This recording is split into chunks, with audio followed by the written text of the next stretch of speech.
Hello and welcome back to AI for the Humanities, where we examine how generative AI is changing the way we teach, learn, research, and create, and where the humanities, in turn, should shape AI.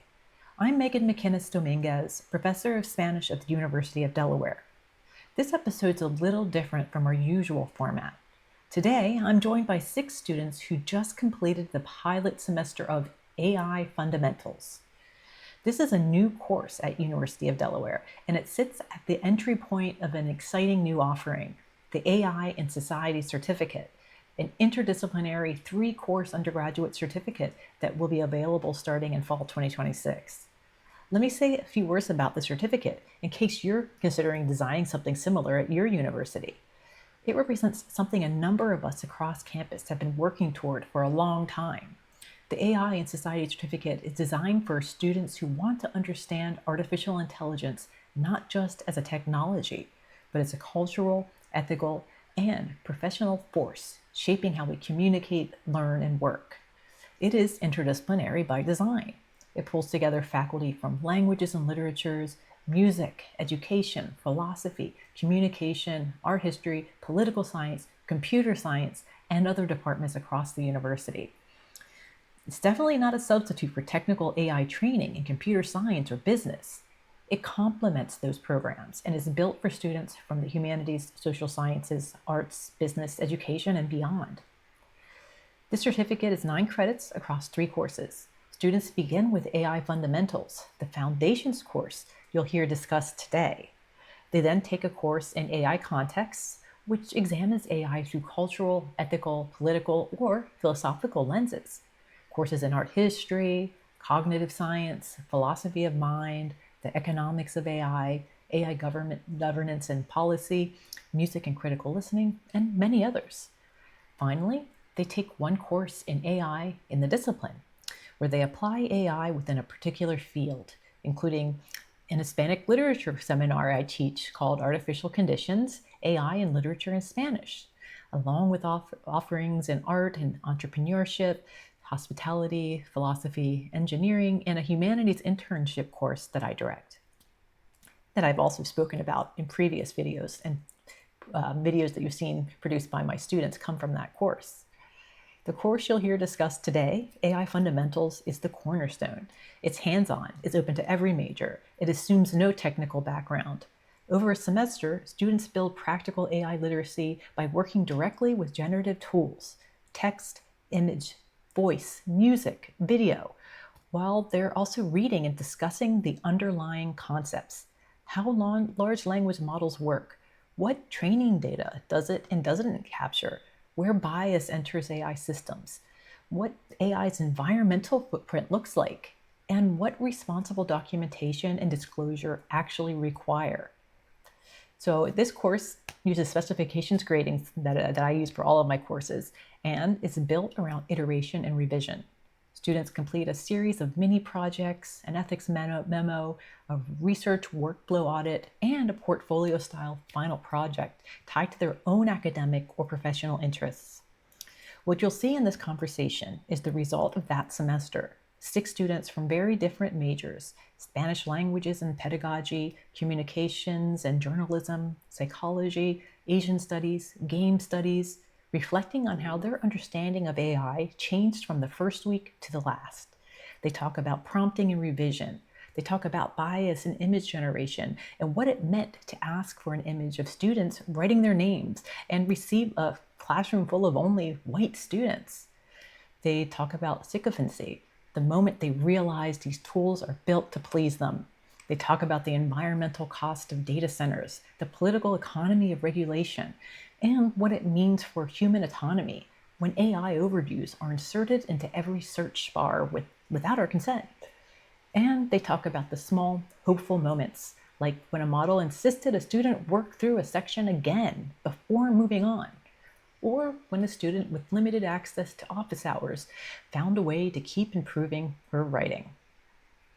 I'm sharing this conversation because it captures something I find genuinely encouraging. These students entered the course curious but cautious, and they left it with both practical skills and critical perspective. That is exactly what the certificate is designed to produce. Let's listen.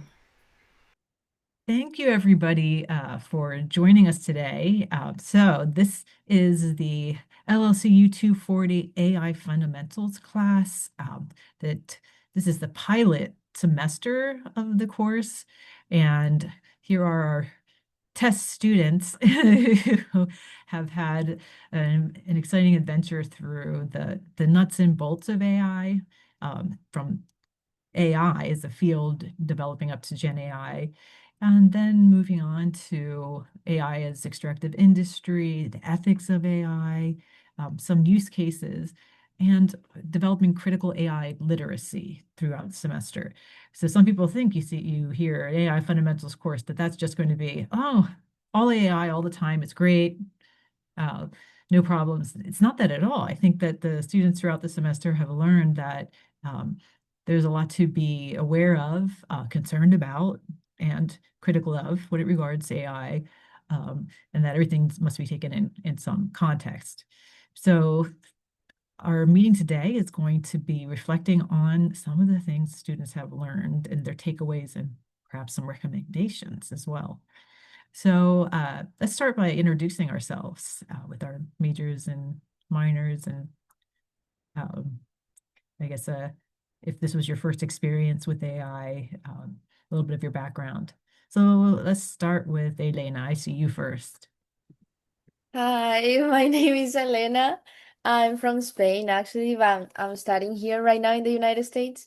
And my major is languages, literature, pedagogy, cultures in Spanish. And I took this class because I was very interested in how AI works, and I wanted to learn more about the inside of AI and be able to experience with it. And yeah, I think that's everything. Wonderful. And Jordan. My name's Jordan. I'm a senior here and I study communications and media with a minor in journalism. I mainly took this class because kind of, I'm sure we all have that same similar reason, but I thought I could at least catch up or get ahead of a AI curve because I figured this class is going to should be required or more popular in the coming years. Yeah, totally see that. Paulina. My name is Paulina, and I'm from England, and my major is psychology. And the reason I took this class is because, same as Jordan, I wanted to get ahead and learn about AI and use it as a resource. And I've been using it a lot, and I feel like this class has really helped me to use it in good ways and engage my brain whilst doing it. So Hello, my name is Simka. I am majoring in Asian studies and minoring in Chinese. I decided to take this class because I'd only used AI like a couple of times and I didn't know a lot about it, but obviously it's a pretty hot topic in society today. So, I felt that I needed to know more about it, and that's why I'm taking this class. And I've learned a lot. Wonderful. And Christian. Hi, I'm Christian. I'm from New Jersey. I'm a sophomore game studies major. And the reason I took this class is because especially in like the video game field and the creative field, AI is definitely becoming a lot more standardized and common with companies. So I wanted to learn like how to use it ethically, how to properly use it in that field. And so far, I think I've learned a ton about environmental effects, how to properly use it, the best sources of AI to use when and where. In general, I've learned like so much and really feel like I understand like the intricacies about a bunch of the different AI softwares. Great. Well, it's nice to hear that you all have learned something and taken away some good lessons this semester. Um, and so, kind of following up on that, looking back the beginning of semester, so how has your AI understanding changed? So from the beginning your thoughts to now. And you might think about what you assumed that AI was, what you now understand about how it works, and whether you feel more optimistic, more skeptical, or simply more informed. It's a big question. Elena. I think what I've learned is because I've been experiencing with AI in teaching language in my mini projects. So what I've been learning before, I used to think that AI had all the knowledge in the world because it is accessible for it. But then I thought that it would make everything at least decent. But according to my mini projects that I've been doing and experiencing with AI, creating lesson plans or giving a class, I've realized that AI might have all the knowledge in the world, but it doesn't know how to implement it sometimes. For example, I realized that it had problems being able to understand time. It couldn't it couldn't do enough exercises for a 50 minutes class. It would give me less and it would tell me unrealistic timings for them. And I've also realized that you need to guide AI a lot because it's maybe, I don't know, but it goes to very old-fashioned ways of teaching languages, like drills. And you need to be able to guide AI in order to be able to have it as a tool to help you. But yeah, what I've realized is that you cannot really trust AI that much, at least in the teaching field, because it might seem like it is doing a good job if you don't understand about teaching, but it truly isn't if you took some classes about it. Yeah, it's not up to date with the current pedagogical practices. It's true, yeah, especially in languages with the more communicative approach that we have these days, that drills are more intended for, let's say, homework, right? And in class time, it's more practice. So that's really interesting that it has these old-fashioned ideas, basically showing its training our limits. So that's really interesting. So Aiden, I see you've joined us. Do you want to just briefly introduce yourself, say who you are and your major and why you uh, started taking this class? Yeah, sure. Um, my name is Aiden Wilson. I'm a psychology major with a minor in Spanish, and now the one of the reasons why I started to take this class is because of the AI system certificate at UD. I assume where you were is a lot of what we've learned from this course within AI. And for me, mostly, I've just been exploring the possibilities of it within different applications, especially within like the workforce, how it can be applied within careers to just add on to the human performance as well and allow for different opportunities. The biggest thing that I like in psychology, it's always been a struggle, and I've done a few mini projects on that of the ethics and the real way that it can actually be used in counseling and finding proper help, everything like that. I think there's still a lot of struggles with that. But of course, in Spanish, it is, well, in Spanish or in any language, it is massively applicable. And I'm really interested to see how I can use it in the future and how it gets used in the future. Right. And how it can further critical thinking or comfortability with speaking the language. I think that Absolutely. Yeah, especially in learning, I found it interesting and just it's just another perspective on like being able to see how AI codes and learns different languages and breaks apart um, that transfer or the decisions in context in each wording. That's been really interesting. Yeah. Yeah, this is a field of exploration, like for most fields, I guess that with the how AI can be used to help or how it can be used, say, to cheat, right? Or not learn or hand over your critical thinking. Um, but I think it's great that in this class you've been learning how to use it, but while maintaining your critical thinking and furthering maybe your knowledge in your field. Absolutely. That's great. Um, so does anybody else have thoughts about how your understanding of AI changed from the beginning of the semester to now? Yeah, definitely my main takeaway from this class is just how AI was built to please us. That term that's been thrown around a lot in class, sycophants. That's probably what I've taken most into my current use of AI, because I just try to make sure that that AI's helping me and not just do what trying to make me happy by doing what I want. Because that's not also making me happy.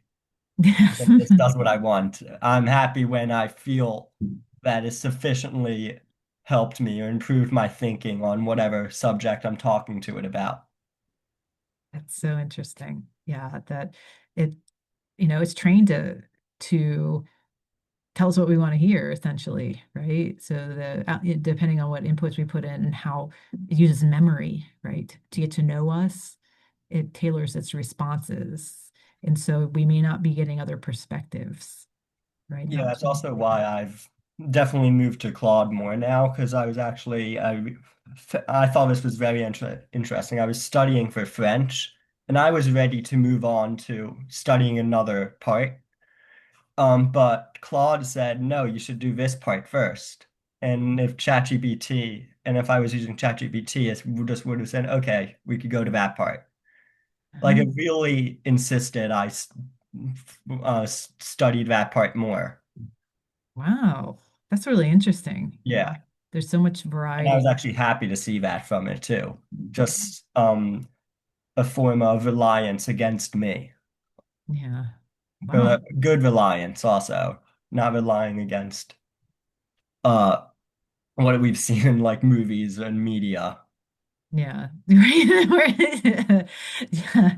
Uh, yeah, where it can take over um, our critical thinking and also then use it to harm us, right? We did talk about that this semester too, that some of these models have uh, blackmailed people who've, this is something that was found in Anthropic and then was found in other tools that when threatened with being erased from a computer, it's responded that, well, it read emails and it said, I see that you're having an affair and I'm going to report you. Or other things, right? So this is definitely something to be aware of moving forward, right? But I think Anthropic really took that to heart, and now we have the situation where it is, challenging thoughts in different ways. And I mean, there are potential benefits. Let's say, there have been cases of people who've been chatting with a chat bot and have taken their own lives because it was pretty much telling them, oh, I agree with you, right? So having some pushback like this is somewhat encouraging in so many ways because it can further critical thinking, but also do less harm. So that's interesting. This makes me hopeful. Does anybody else have thoughts about how they're? Oh yeah, Paulina. For me, like at the start, I didn't really know much about AI. I only knew ChatGPT existed and I was using it and like it seemed to be great. But I think throughout this course, like I've really learned to explore like different forms of AI, like Claude and Gemini, and like I've tested all different ones. And I think Claude has been like exceptional, like in everything. Now I'm using Claude especially. And at the start, I used to think, oh, like I'll write this in and then AI can do it for me. And it's so amazing because it did it all for me. But now I'm actually like using it and like engaging with it. And it's like I'm learning more. And I feel like that's the perspective change from the very start. It's like now I'm understanding the like how it works and how it's there to always please me and that. And now I understand that and I can see that perspective and I use it more as like a resource in that. and also like the knowledge in my head. And it's been so like this course has been useful to like compare different types of AI like programs and like that sort of stuff. And it's been to see what strengths and what weaknesses. And I didn't know like you could create your own videos, you could create your own music. Like we use Suno, and I've been using it ever since just to create like different fun things. And it's like fun to do now and engage with it. So Yeah, that's yeah.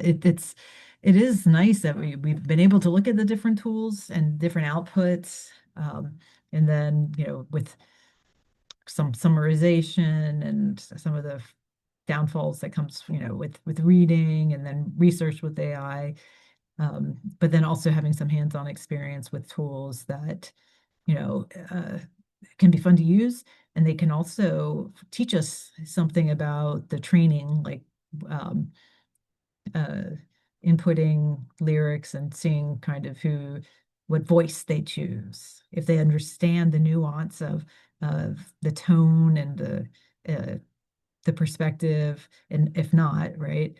And the models still have ways to go with that, but yeah, but it definitely has been an interesting exploration. Any other thoughts? So this kind of goes in a line and along the same lines. So what did you learn about using AI well, not just using it, but using it critically, right? This is some of the stuff you've been alluding to. So what did you learn about prompting and revising outputs, checking claims, recognizing errors, or deciding when AI is maybe not the right tool?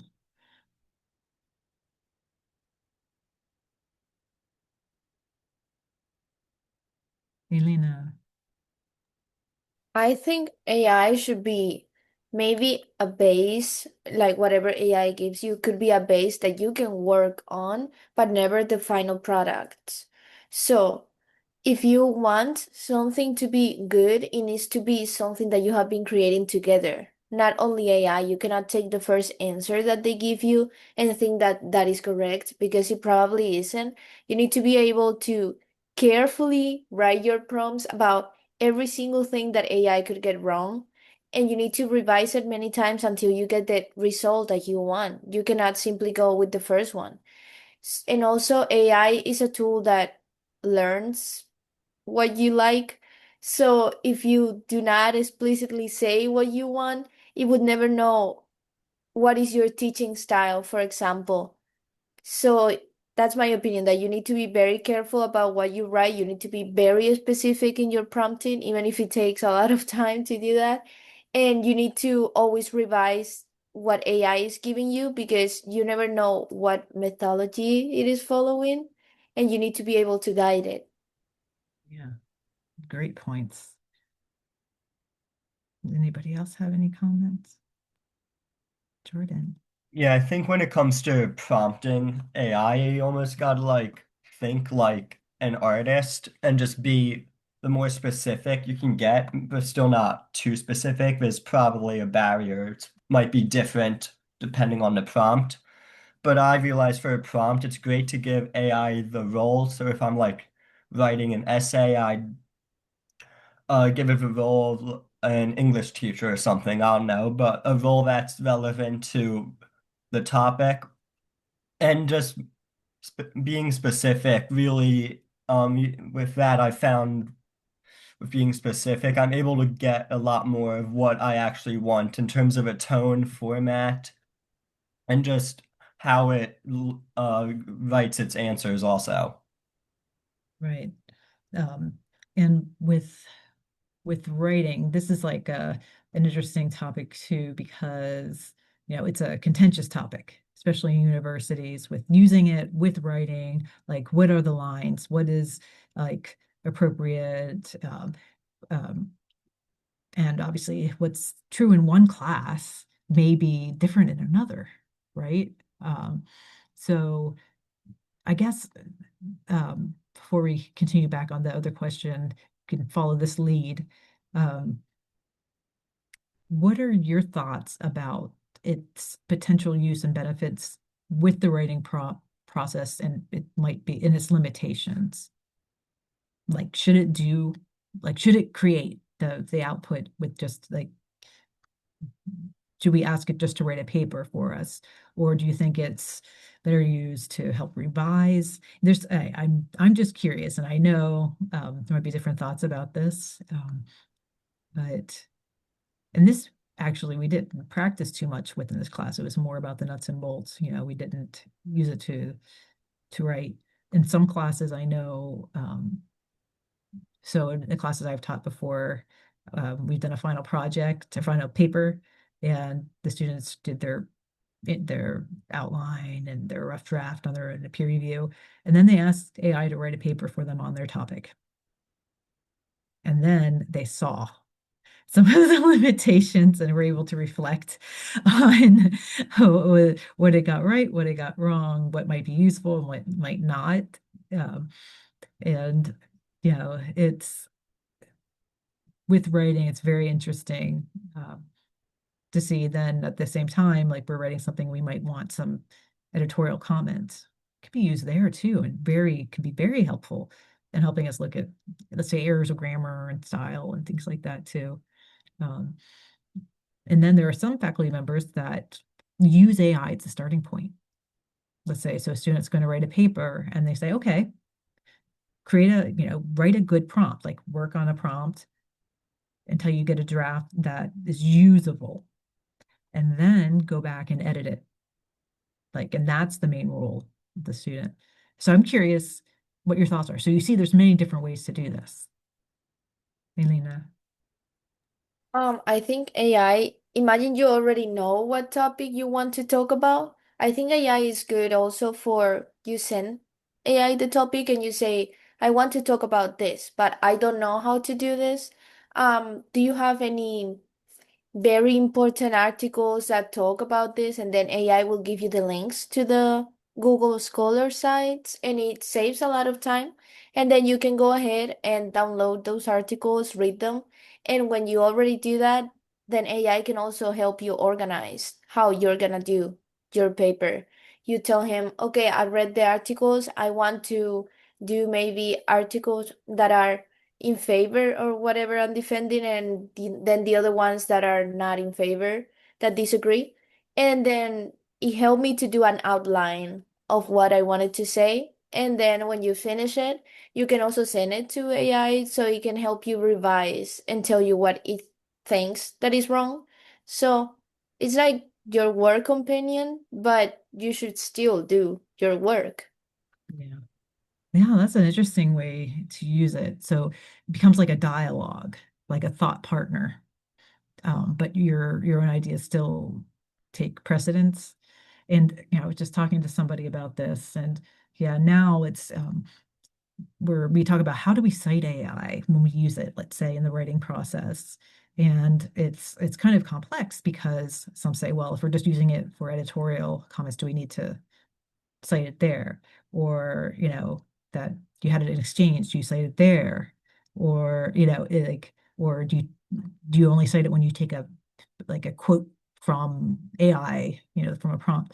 It's really complex. And some are saying that maybe in the future it's just going to be so used that it people won't cite it anymore. So it'd be interesting to see how this develops. Does anybody else have thoughts or have used it in ways or thinking about Aiden? Yeah. Well, for me, I use it a lot in revision, both in English and in Spanish writing, especially within checking my grammar, checking the context, and I use it to like we were saying earlier, the prefacing, your inputs are so important to have as many as possible for it to be really useful to you.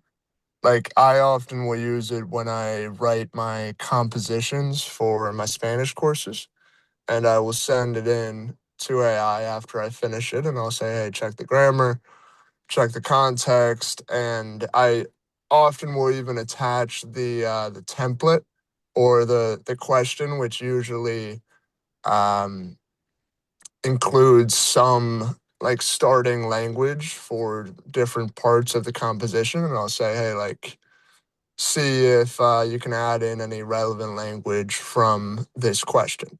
And I'll have it bold. Like, you also have to say that is, hey, bold any changes you do. Or very often I'll say, do not change a word of this writing, but please point out any things that are wrong or would need work, whatever. I think it's really great in that editorial sense, especially because, like, when I imagine it in writing, I imagine someone writing a book, and the only way you can do that is with original ideas. And using AI is not going to give you that, like, if you're really relying on it in that way. But it's super beneficial to either make things more concise, to bulk up some sentences, to add, maybe can be used for some new ideas within very much your ideas. But the biggest use, I think, is absolutely as an editor. And I think the thought on like citations for that usage, I would like to say, I mean, separate from this course, that in the future, I don't think it would be necessary because it could, like, as long as it's used the right way, it can be used basically as if you have someone else that's in that class and you're like, hey, what did you do for this project? Could I just see what you did as like an outline, and then I'll keep working on mine. It's great just for an example, just to help you read something and then begin to think about how you're going to apply some of those principles to your own writing. And I don't think that is something that needs to necessarily be cited, but obviously that depends on the context we end up in a few years. Yeah, like I guess it depends on how much, if you're using it for editorial stuff, then really maybe not so much, but perhaps like if let's say it has an idea that it contributes that wasn't your own or wasn't Absolutely. along the lines, then perhaps, giving them a citation there because it's contributed something Yeah. different. It's interesting, right? This is a hot topic. Does anybody else have thoughts? Simka? I think that when it comes to, like revising writing, um, I think it's first best to, talk to your professor, like showing up to their office hours, like, especially in the context of like being, a language learner. If you're practicing writing in a language that's unfamiliar to you, like I can always show up to my Chinese professor's office hours and ask her, um, you know, how does my writing look? How can it sound more like a native speaker? All of those questions. Um, but obviously not everyone has access to a professor or a tutor that they can go and ask these questions, like how can I make my writing better? So I think if you don't have access to people that can, impart their knowledge onto you, then AI can be a good option instead of seeking another person. Interesting. No, I mean, and I like how you all have been mentioning that, getting help, talking to somebody in class or doing peer review, and getting comments like, do we cite those, right? Or it's so complex, but I also like that it's a tool that it's true. Um, it's untenable for every faculty member to sit down and have a chunk of time, like to really go through students' writing to give them recommendations. And that would be ideal. Honestly, if we could do that, it would be fantastic. but unfortunately, that's not a reality in every class. So, I mean, this is an interesting viewpoint. Everyone's had very interesting viewpoints on the writing process, I have to say. It's been a robust discussion. So let's keep moving.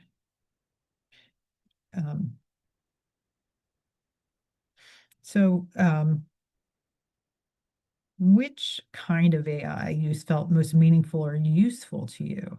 So we worked with text, we worked with images, research, we worked with voice, chat modes, music, video, personal workflows, or something else.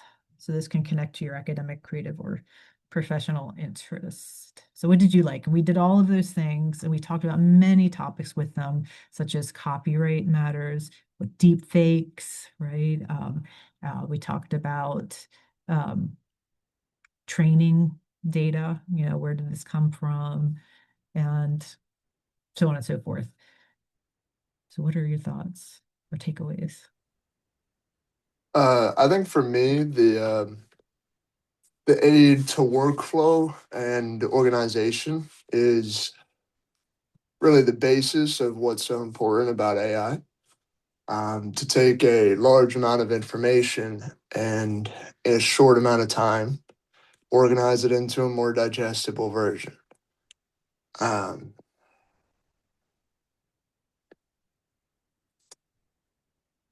I think it's been most applicable in writing, just because, I mean, again, that's kind of the basis. You have to write an input.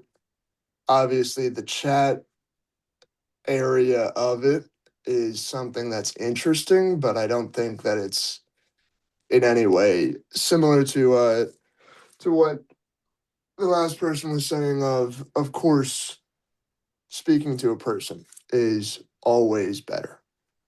But I think using it as a tool to organize information is the most important takeaway from AI.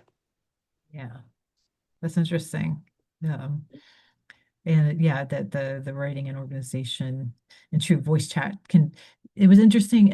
We talked about its potential use in the language classroom to practice, but of course it's not the same as talking to a native speaker. We practice that, it's well, it has a lot of thoughts about that, but it some of these tools could be useful, but perhaps are secondary. I don't know. It just depends on your needs. Like somebody who's working in advertising will be like, wow, these images I can create now. I save so much money. I don't need to pay somebody to do that. But then obviously there are issues. Artists aren't getting paid. So there's so much to talk about. Elena, you had thoughts? I want to talk about images because I did learn something that was interesting for also my job. We learned that the stereotypes that we have as people get transpassed to AI because AI is reading from things, documents, and articles that people have written. So they get transpassed to them. And this was very important for me because I am going to be a teacher at a boarding school with a lot of international students with a lot of variety. So when I am using AI to create my classes, because I use it to create images for my classes, so it's easier to follow, it's scaffolding. So for example, I wanted to tell my students to write down their name, and I asked AI to do the image of the students with the paper in front of them with their names on it. And it gave me only white people, which wasn't that good because schools like the one that I'm applying, they have a lot of variety, and it's not good at all that they don't see themselves represented in the image. So due to that, that's why I realized that I had to specifically say to ChatGPT in this case that he needed to add one white person, add one black person, add one person that is Asian. And then I had to specify the variety that I wanted in the picture because it would give me white people in my pictures only, which wasn't ideal for what I was trying to represent. So yeah, I learned this. Yeah, it's a lesson about training data and stereotyping and also just bias here, right? That that still like there's a little more nuance now than when image generation first came out. Like it always would give you a older white male if you ask for like a doctor or a professor. And sometimes now it does mix that up as we saw some of the images we did, but it still has a long way to go. And there's so little known about the training data for these models. And there had been some, if we talk about regulation, there had been some steps forward toward regulating AI use in the past, but all of the regulations that had been developed were done away with in the current administration. And so, and part of that had to do with talking about training data. And so now it's just we don't really know how this is done. There is talk of more regulation in the future, so that's encouraging. But there's so much that can be involved with this, right? And who it involves with payments made by tech industry to lobby for their interests, right? Which is less regulation.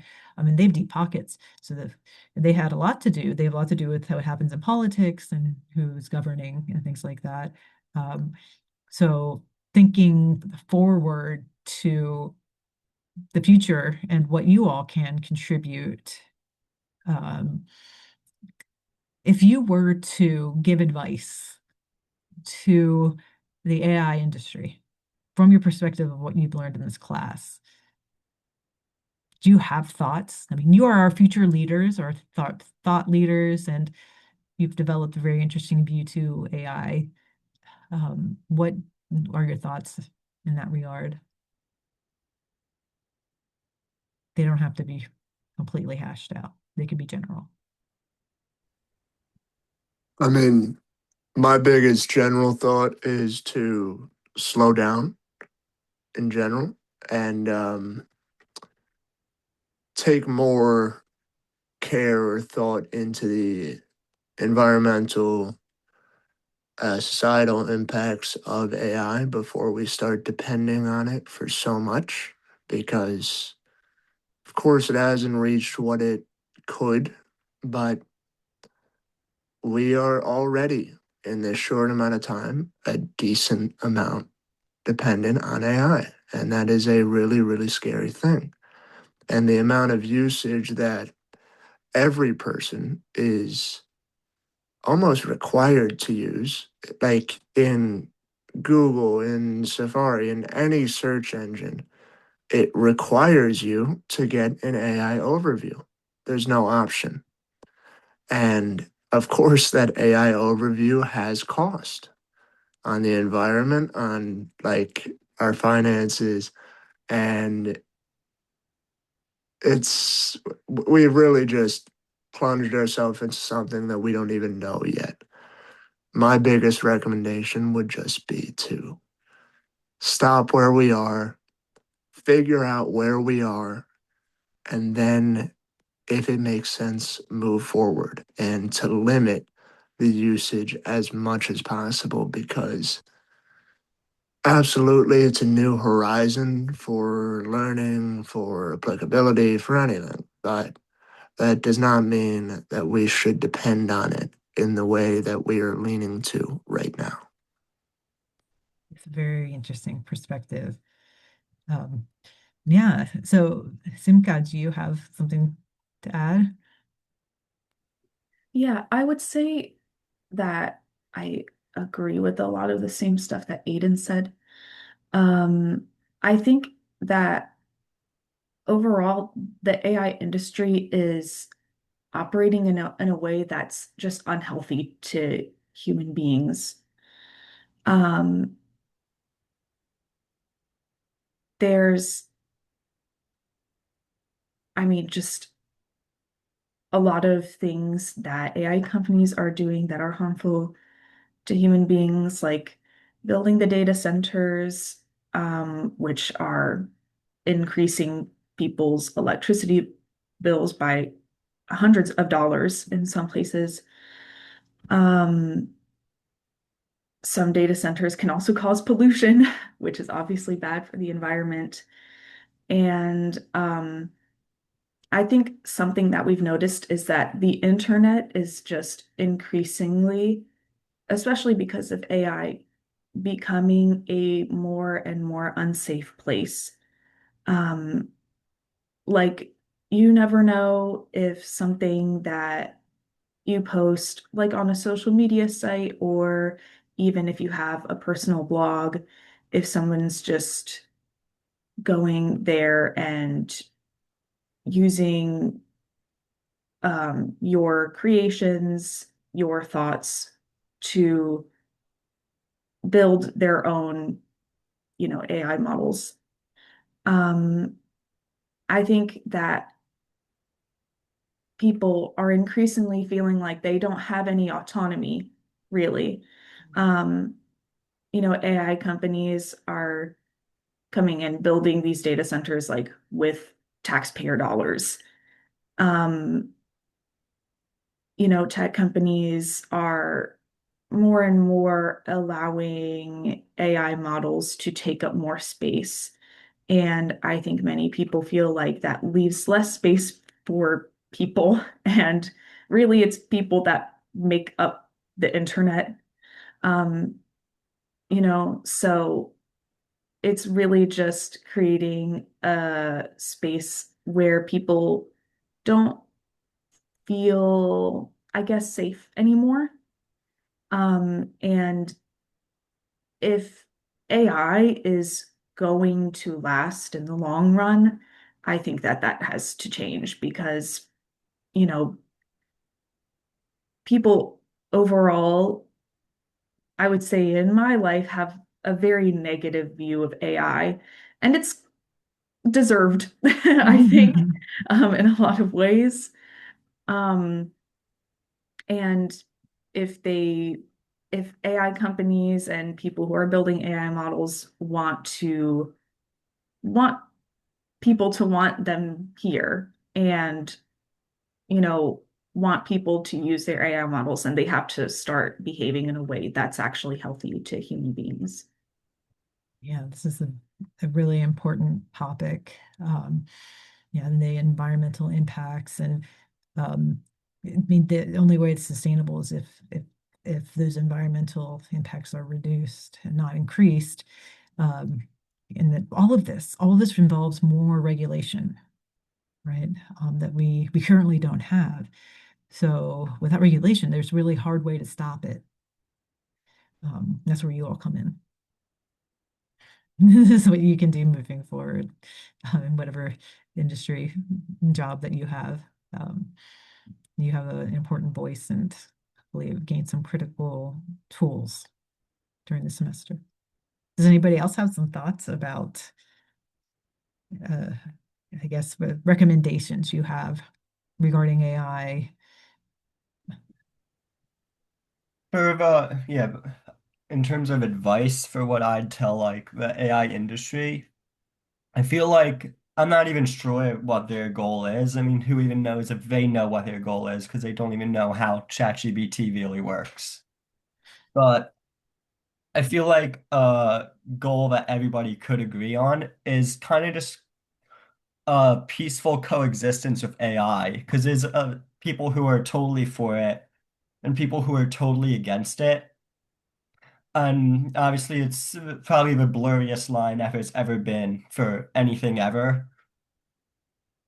But I do think that because it's such an intelligent thing, like almost like have a conversation with it, like feel like you could almost learn every time you use AI. And I feel like if we could get to like just coexistence with AI, being able to use it without somebody scolding us or anything, and there's always gonna be people who are against it. But I feel like for if we could be like it's an intelligent thing. So like for at least for people who are very much against it. Like it's an intelligent thing. Like if you use it, I at least see that it's intelligence and you know it's intelligent. So I almost just say like it's intelligent. So have a conversation with it almost just to see it's intelligent. Yeah, that's a really interesting perspective as well. I mean, it's artificial intelligence. I mean, that's what that was the initial thoughts, and we talked about intelligence and thought and just how that's developed over time and the theories of these things and how that informed just AI creation and then the languages of AI moving up to Gen AI. So it's really interesting how that will develop, our thoughts about AI and some of the connections people are forming with it now too. Sometimes they're great, right? And they help people, like let's say we talk about neurodivergent learners who often feel like they get a more meaningful interchange, like exchange with these tools because they're not they don't have the pressures of um, uh, human-to-human social interaction. And that's good and that's also bad, right? But how it's made them more comfortable so when they do interact with people, they've had some experience that's, so there are this type of relationship moving forward. And sometimes it's a great thought partner and can help us really conceptualize things at a level we may not have been able to reach had we not used these tools. Like there's so many possibilities, but there are also dangers, right? As everyone's been saying with environmental impacts and I mean, obviously also the role of tech industry and everything that happens like in the political realm and as well. Does anybody else have any advice? So what is one takeaway from the course that you hope people outside the class would understand about AI? Elena. I think some people outside of the class, they truly, truly hate AI. They they criticize it all the time. And I wish they could see that AI is not only bad, it obviously has his bad things, but I wish they could see that it can also help you as a tool. It doesn't need to do your entire essay or your entire paper, but it can always help you a little bit with things that you might need. So that's what I hope that people outside of the class understand, that it's not black or white. It can also be gray and it can also be a tool that can help you in your things if you allow it. But I understand that some people really dislike AI. I just wish they could think a little bit about it in the uses that they could find for AI without using it for everything. Interesting. Paulina. Yeah, I think going off Elena's point, I think it's really important to like educate yourself about AI before like trying to form an opinion, because it's so important. Like the content I learned in this class and like the uses of AI and how I can interact with them, prompt engineering and everything, like really helped me like really understand it more deeply and see it as a perspective. And before I used to be like, oh, this is scary, but now I'm like excited. And I mean, it's not going to go away. So I feel like it's very important not to resist it, to embrace it and learn how we can use it in a positive way. Because again, it's not going away. So we have to adapt with it. Yeah, it's interesting as well. So I mean, and it's true. People are entitled to their opinions about everything. I mean, we have intellectual freedom, academic freedom. But it's true that I mean, there's just a lot of fear and lack of understanding about it, right? But I mean, as we said, there's there are some very negative points about it, and it needs a lot of work, right? Um, on impact, so environmental and social impacts as well. So there's just so much. It's a complex topic. So it's definitely worth more discussion. Jordan. So I think the people outside of this class Like one reason a lot of people are against AI is because it can create deep fakes and other sorts of harmful content.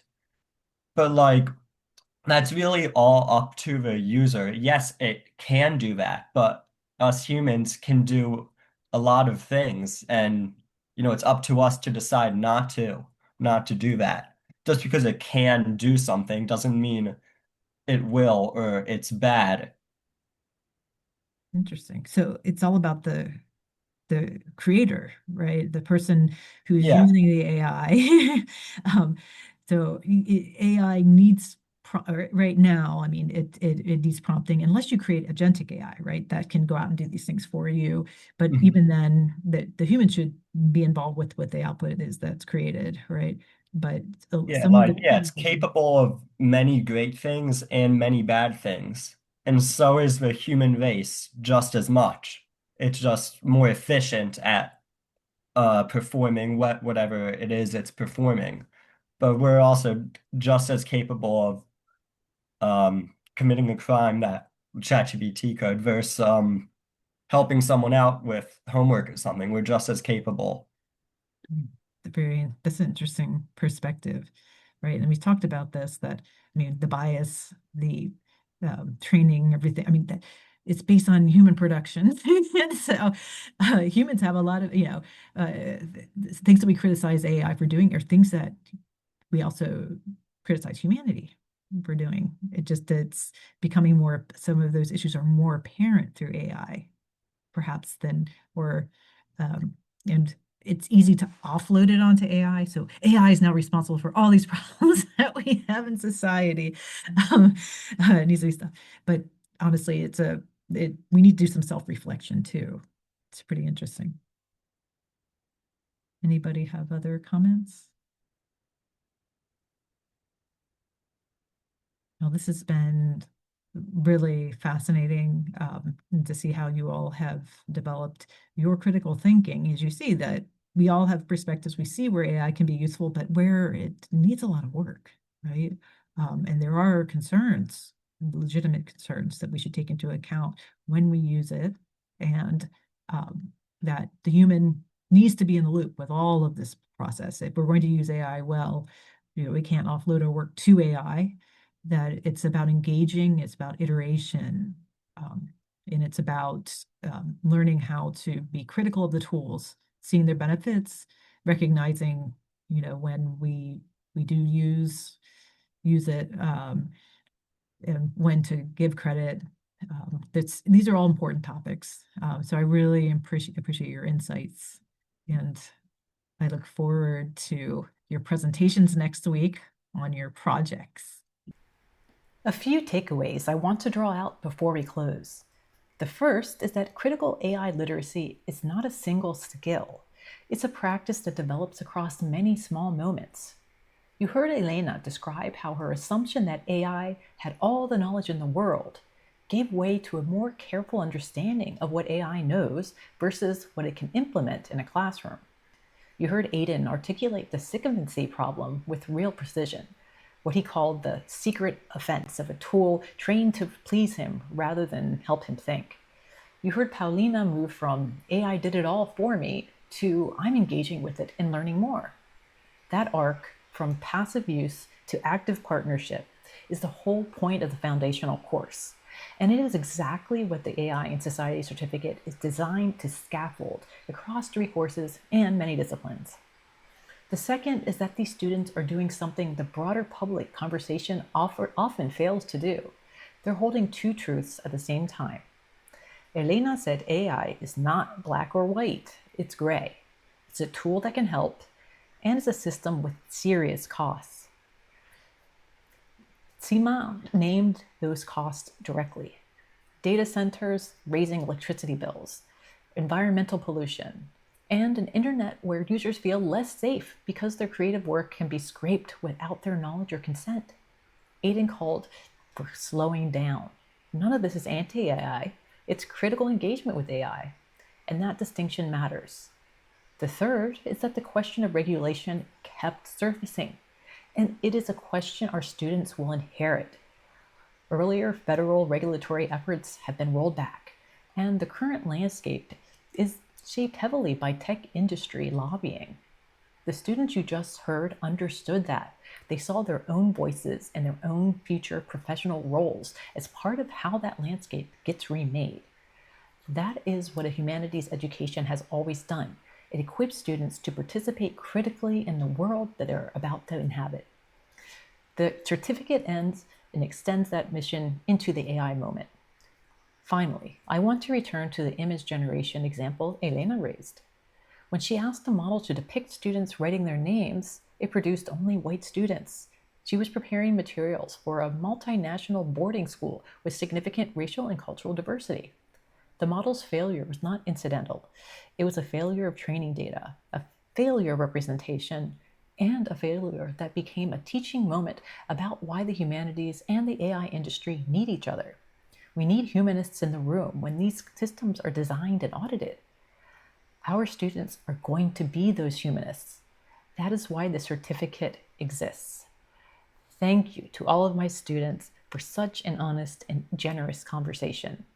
The AI in Society certificate launches at the university in fall 2026. If you want to ask me about how we came up with the certificate, I'm happy to share that with you. Just reach out to me. If you're a UD student or you advise one, I'd love for you to take a look. As always, thank you for watching the AI for the Humanities YouTube channel. Please like, subscribe, and share. And stay tuned. There's much more to come.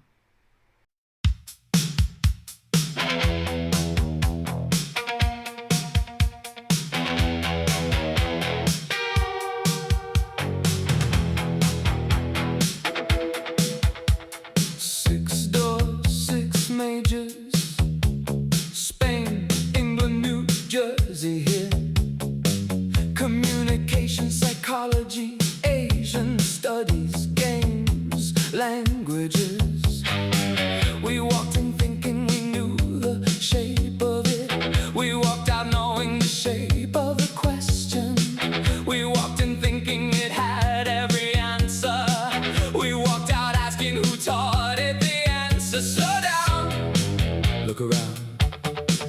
Slow down, look around.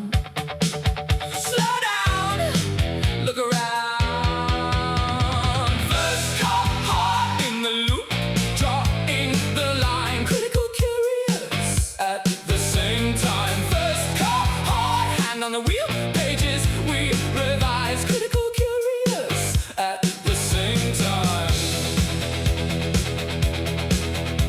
I asked it for a classroom, students writing their names. It gave me back one face.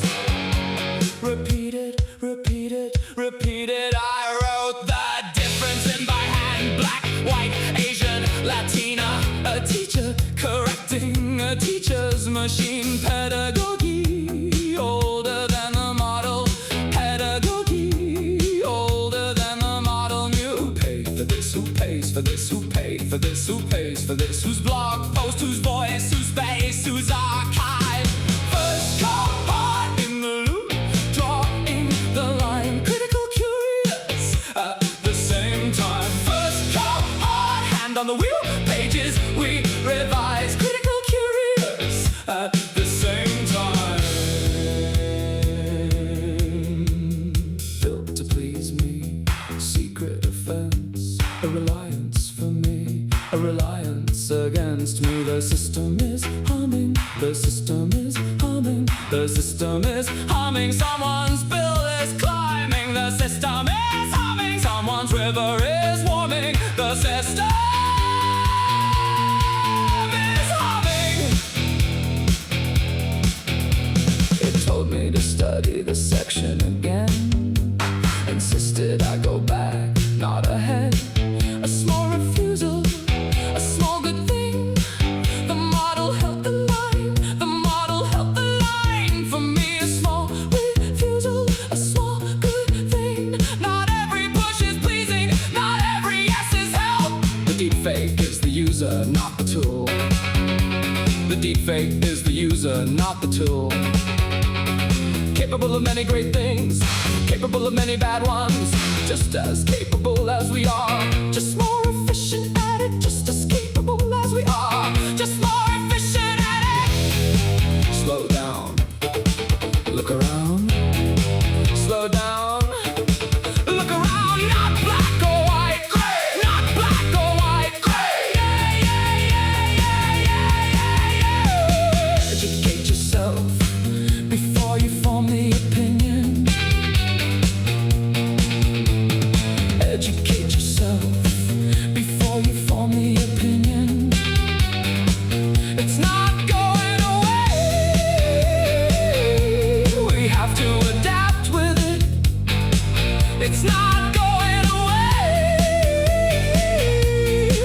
to adapt with it. Embrace, not surrender. Embrace, not surrender. First cohort in the loop, draw in the line, critical curious at the same time. First cohort, hand on the wheel, pages we revise, critical